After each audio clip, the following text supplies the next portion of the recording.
Bonjour et bienvenue dans ce nouveau témoignage de contact défunt qui concerne en particulier aujourd'hui un contact défunt avec un animal. Alors je sais que ça peut paraître fou, que ça m'a moi-même paru fou, en particulier l'expérience dont je vais vous parler aujourd'hui, mais elle m'a servi à moi aussi et pas seulement à la dame qui venait me consulter ce jour-là en tant que médium, puisqu'elle m'a comme donné la preuve que je pouvais percevoir des choses que je n'inventais pas, que je n'avais pas seulement une hypersensibilité humaine ou mentale qui me permettait d'apporter des informations aux gens qui leur faisaient du bien. Ça va bien au-delà de ça, c'est vraiment des choses qui vont au-delà de notre intelligence, de notre même de notre imagination. Hem et peut-être que cette dame avait justement besoin que je perçoive cette chose que je ne pouvais absolument pas imaginer, parce que je n'avais même pas connaissance de l'existence de ces faits-là. Heu, Ça a permis certainement à cette dame de se dire: «Ah oui, OK, donc cette dame, cette médium perçoit bien mon chien, elle est bien en contact avec mon chien» et de cette façon, elle a pu, adhérer à tous les bénéfices potentiels de la séance. Parce que quand vous consultez un médium et que vous avez des doutes, ça marche beaucoup moins bien en termes d'efficacité. L'efficacité étant que ça vous apporte un bien-être, que ça vous apporte une information qui vous soulage, mais surtout qui soit juste. C'est pas, on n'est pas là en tant que médium pour, uniquement rassurer et dire, tout et n'importe quoi pour rassurer. C'est pas ça le seul but, hein. Le but premier, c'est vraiment de, retranscrire, transmettre l'information qu'on nous apporte. C'est pas toujours simple parce que parfois vous vous demandez, quelles peuvent être les conséquences de ces informations qu'on nous demande de partager. Ça demande beaucoup de tact, et aussi de responsabilité, d'éthique, parce que, oui, les conséquences, derrière sont quand même, pas négligeables. Alors c'est parti, je vais vous raconter ce qui s'est passé ce jour-là. C'est donc une dame qui venait vers moi en séance de médiumnité en ligne, donc on était, en communication au téléphone.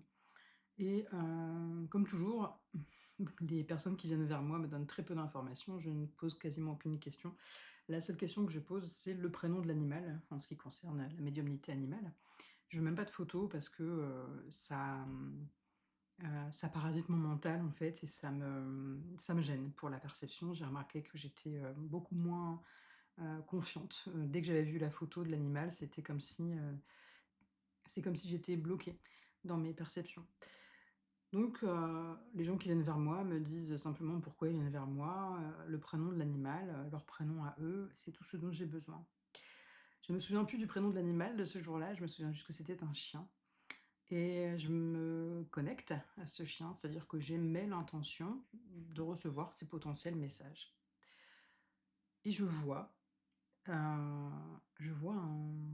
alors j'allais dire un jeune chien, heu, je vois un chien adulte mais qui a l'air très jeune. Et donc je le retranscris comme ça à la dame. Je lui dis: «C'est bizarre parce que je vois un chien qui, de par, sa carrure physique, pourrait avoir environ 7 ans, de par ce qu'il dégage, mais il y a quelque chose chez lui dans l'expression de quelque chose, je ne saurais pas décrire, mais quelque chose qui me fait penser qu'il a qu'un an en même temps. C'est, comme s'il était adulte, mais il y a quelque chose en lui qui donne l'apparence d'un pas d'un chiot, mais d'un jeune chien, adulte, très, très jeune. Et alors quand je lui dis ça, je vous cache pas que moi je suis pas très rassurée, je suis pas très confiante parce que je me dis: «Mais qu'est-ce que c'est? Pourquoi je vois ça? Quel est le message derrière ça? Et est-ce que je me trompe ou pas?» Parce que, c'est possible aussi, les voyants, les médiums restent des êtres humains et je pense qu'avec l'expérience, ils apprennent à faire la différence entre les différents types de perception. Parce que parfois ça nous joue des tours, parfois il y a le mental qui vient s'installer, parfois il y a l'imagination, parfois il y a les peurs, il y a les projections et donc voilà, ce jour-là, je me dis: «Est-ce que je suis dans le vrai ou pas?» Mais bon, je vous cache pas qu'en réalité, j'ai pas souvenir en séance de médiumnité,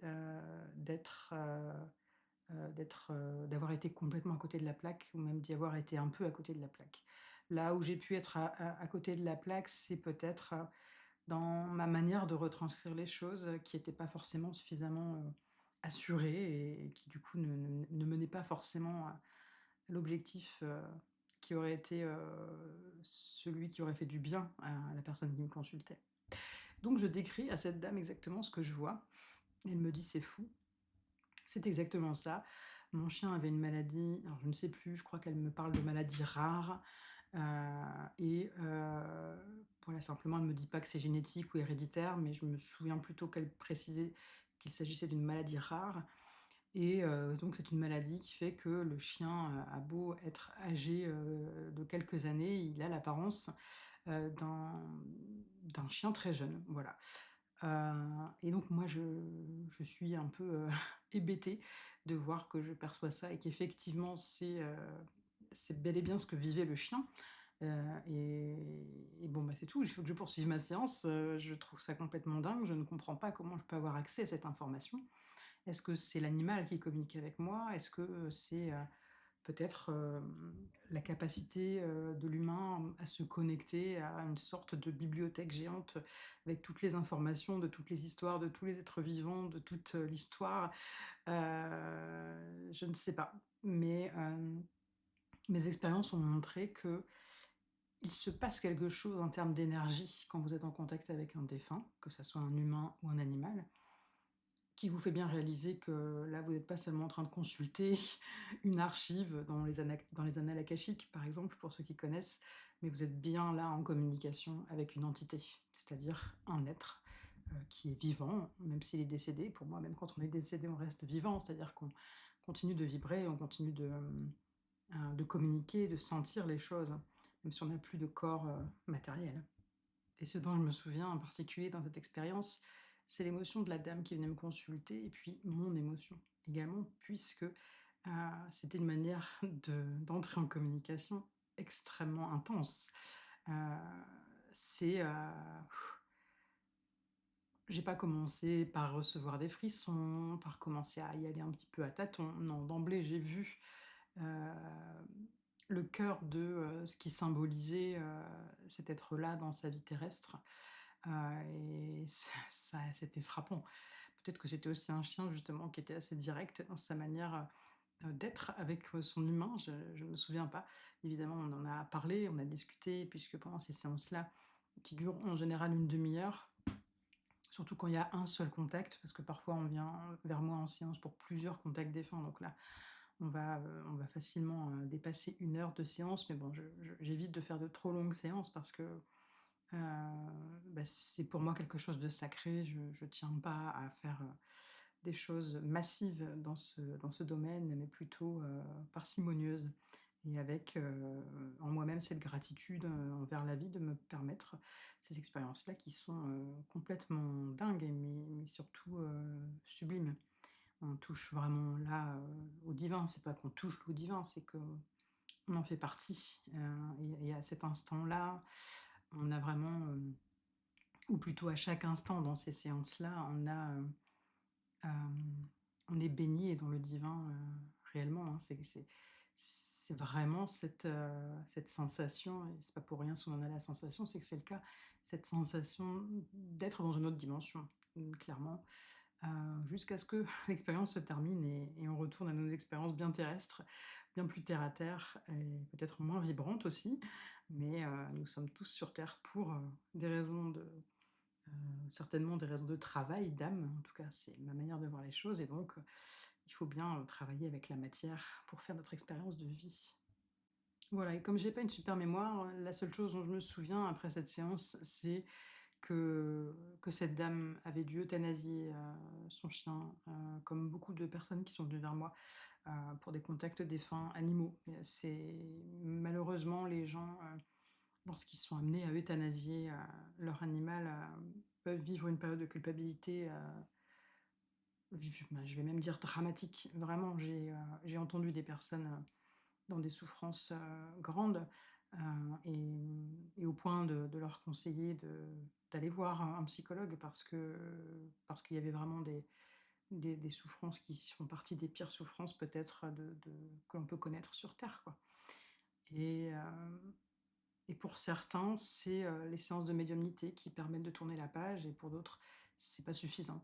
La séance de contact, avec un animal décédé, suite à une euthanasie permet aux gens qui viennent me consulter de voir, comment il peut se sentir là-haut et de réaliser que, beh, là-haut, c'est pas le même monde que sur terre, heu, qu'ils vivent pas du tout les choses de la même manière et puis, pour moi, les personnes décédées sont quand même beaucoup, beaucoup dans la lumière. Heu, c'est pas le cas de tous, hein. On a des contacts avec des humains parfois où on sent bien que, ce sont pas des êtres lumineux. Heu, mais excusez-moi, je suis en train de vous parler, je regarde, les coussinets de mon chat qui est couché sur le bord de fenêtre et je pense qu'il a dû marcher dans de la peinture, il a les coussinets blancs. Donc j'espère qu'il a pas repeint, mon appartement.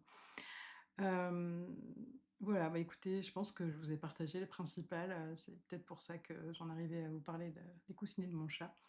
J'espère que ce retour d'expérience de contact défunt animal, vous aura intéressé. N'hésitez pas si vous avez des questions, constructives à poser, à les laisser en commentaire, j'aurai plaisir à y répondre. Et puis abonnez-vous à cette chaîne si vous souhaitez être notifié des prochains témoignages que je pourrai laisser, par rapport au contact défunt, que ce soit pour les animaux ou les humains et puis qui sait, peut-être d'autres sujets qui pourront, arriver un jour, sur cette chaîne. Je vous remercie de m'avoir écouté jusqu'ici et je vous dis à très bientôt pour d'autres expériences, paranormales, on va dire. Ciao, ciao.